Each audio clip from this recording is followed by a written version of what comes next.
Hotep, Hotep, Hotep, Hotep, Amon.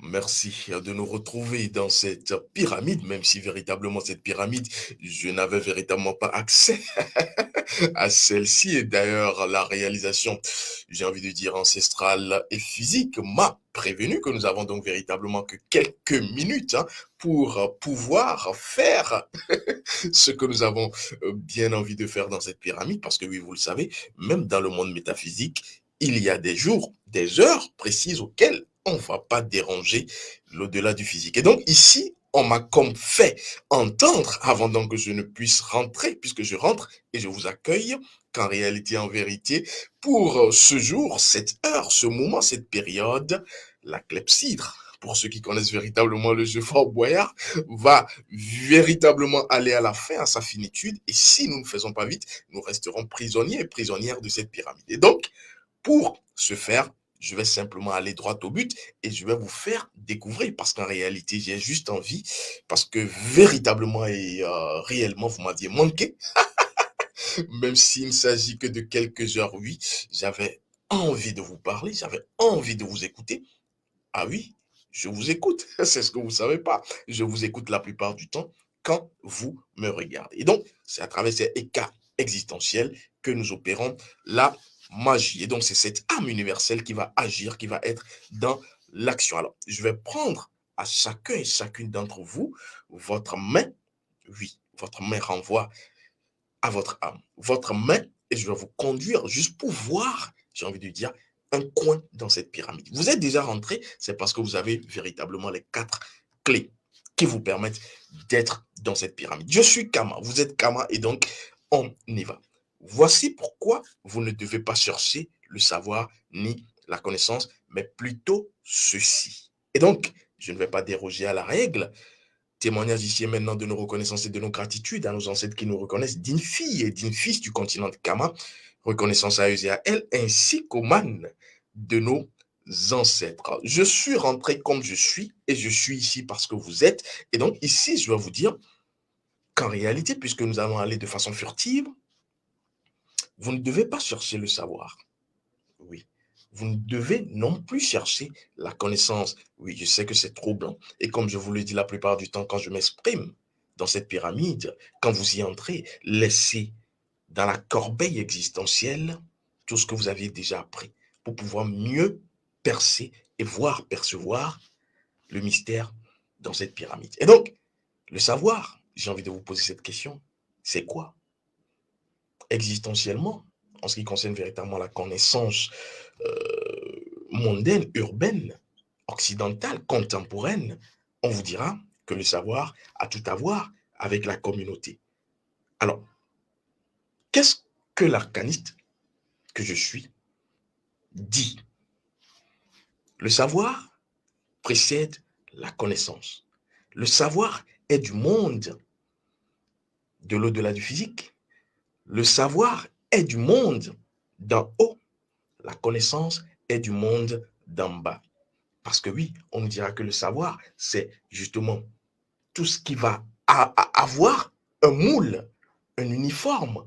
On devrait véritablement se conformer parce que c'est justement l'ensemble, la communauté qui va définir les règles du savoir.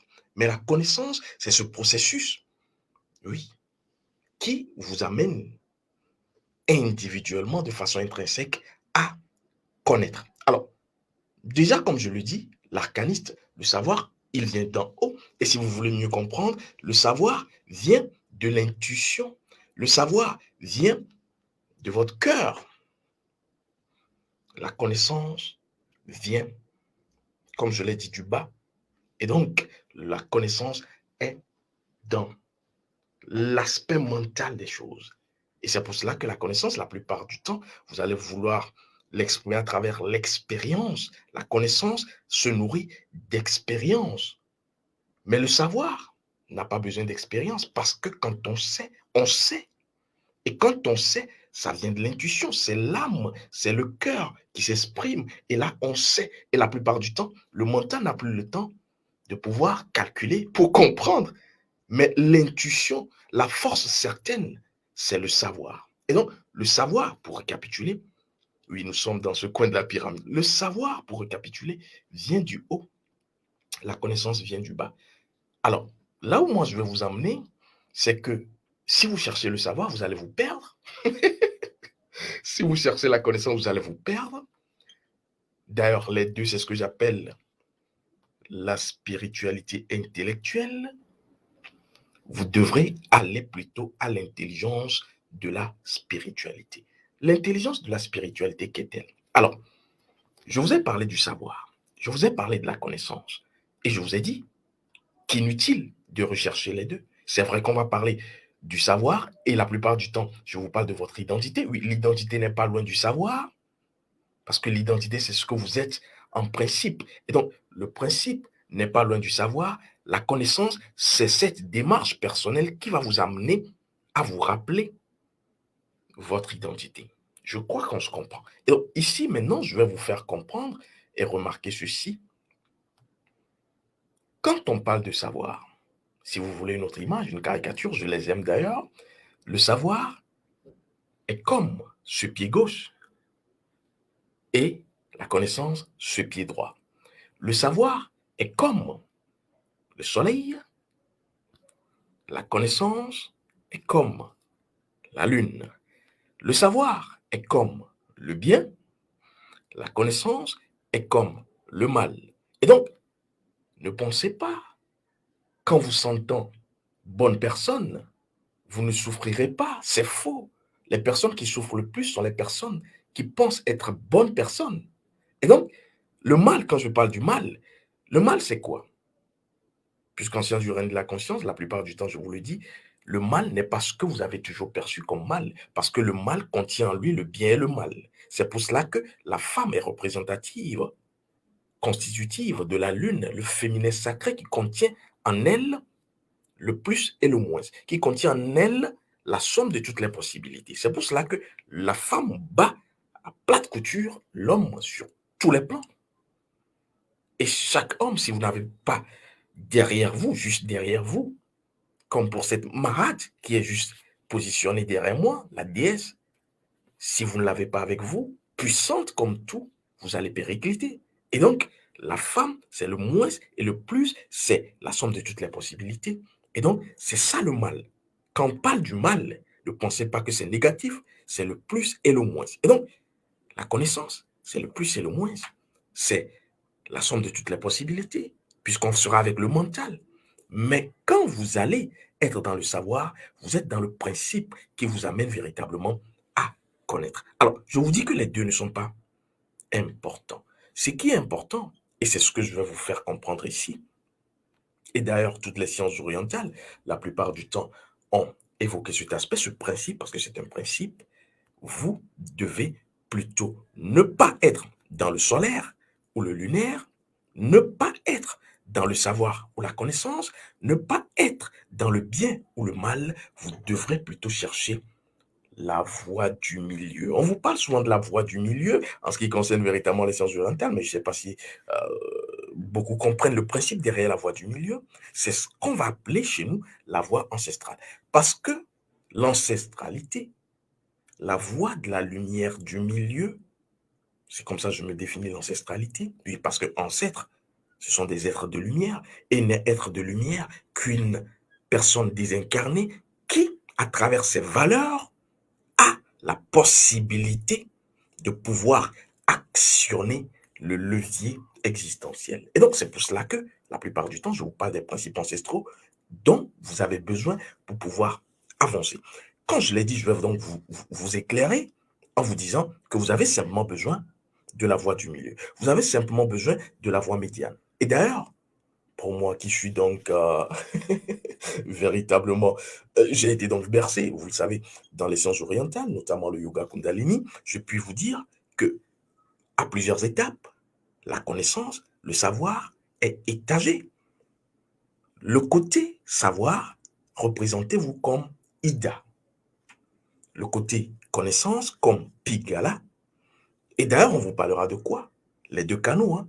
Au milieu, vous avez quoi? Le Sushumna. Le Sushumna qui sera la voie du milieu par laquelle, finalement, l'énergie de la Kundalini va pouvoir ascensionner. Oui. Et donc, vous devrez ne pas chercher à être bonne personne, ne pas chercher à être mauvaise personne, mais chercher plutôt à être quoi? Une personne. Et donc, quand je vous dis, voici pourquoi vous ne devez pas chercher le savoir ni la connaissance, mais ceci, le ceci, c'est quoi? Oui, merci à la réalisation. Je sais que je vais sortir de cette pyramide rapidement. Vous devrez donc faire quoi? Vous devrez simplement chercher à être. Voilà ce que vous devez faire. Ceci, c'est être. Quand vous êtes, vous n'avez pas besoin de connaître, vous n'avez pas besoin de savoir, mais vous avez simplement besoin d'être qui vous êtes. Et donc, être qui on est, c'est simplement avoir dans sa main gauche le savoir, dans sa main droite la connaissance, comme pour le pharaon, suivez mon regard, et être positionné sur son trône. Le trône n'est représentatif que de qui vous êtes. Et donc, savoir, être, connaissance. Si vous tombez dans le piège du savoir, vous êtes, ça c'est les personnes toujours intuitives, hein. Je sais, je sais, je sais, je sais, je sais. Oui, vous saurez, mais vous allez péricliter à un niveau. Quand vous êtes toujours dans la connaissance, oui, je connais, je connais, je connais, je connais. La nature va vous couper de la connaissance. Mais quand vous êtes au milieu, comme ce chef d'orchestre, et vous dirigez la musique du savoir et de la connaissance, parce que vous connaissez et que vous êtes, alors vous avez tout gagné. Et c'est pour cela que les ancêtres, la plupart du temps, ne vont pas être dans le bien ni le mal. Les ancêtres sont dans la voie médiane, la voie du Tao. Et toutes les sciences spirituelles antiques, puisque moi je parle souvent de la spiritualité antique, toutes les sciences spirituelles antiques ont toujours évoqué ce principe qui se retrouve dans plusieurs dimensions. La voie du milieu, la voie du Tao, le yin et le yang. Vous êtes plus yin, vous avez un problème. Vous êtes plus yang, vous avez un problème. Le yin renvoie au savoir, à l'intuition. Le yang renvoie à la connaissance. Oui, on calcule, on est dans le matérialisme. Si vous ne vous équilibrez pas, en cherchant à savoir qui vous êtes, et c'est pour cela que vous devez connaître votre Vodun. Qui vous êtes passe par la connaissance de votre Vodun. C'est dans la formation 3, l'école d'énergie des lettres pour la libération de l'âme africaine. Et là, c'est là, après avoir connu, dans la formation de base, votre rayon de vie, principe et loi de votre âme, votre rayon ancestral, principe et loi de vos ancêtres, rayon de vie, rayon ancestral, dans la formation 3, après avoir pratiqué magico-magiquement dans la formation 2, dans la formation 3, vous allez connaître votre Vodun. Quelle est la constitution physique et métaphysique que vous êtes? C'est ce qu'on va appeler le Vodun. Parce qu'à chaque individu, il y a une composition prédominante. Et la composition prédominante, c'est ce qui, si vous ne la connaissez pas, cette composition, va vous créer également des soucis. À cela va s'ajouter l'usage que vous avez de votre énergie sexuelle.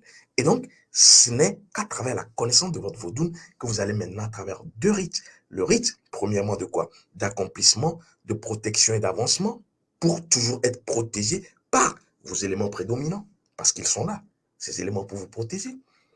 Deuxième rite, très important que vous devrez faire. Le premier rite, je rappelle, qui se fait le jour de reconnexion d'âme, contenu et connu par les personnes qui sont dans la formation de base. Le deuxième rite, c'est quoi? C'est le rite qui se fait tous les jours. Parce que ce rite, il s'appelle le rite d'équilibre et vous devrez équilibrer votre composition énergétique et vibratoire tous les jours.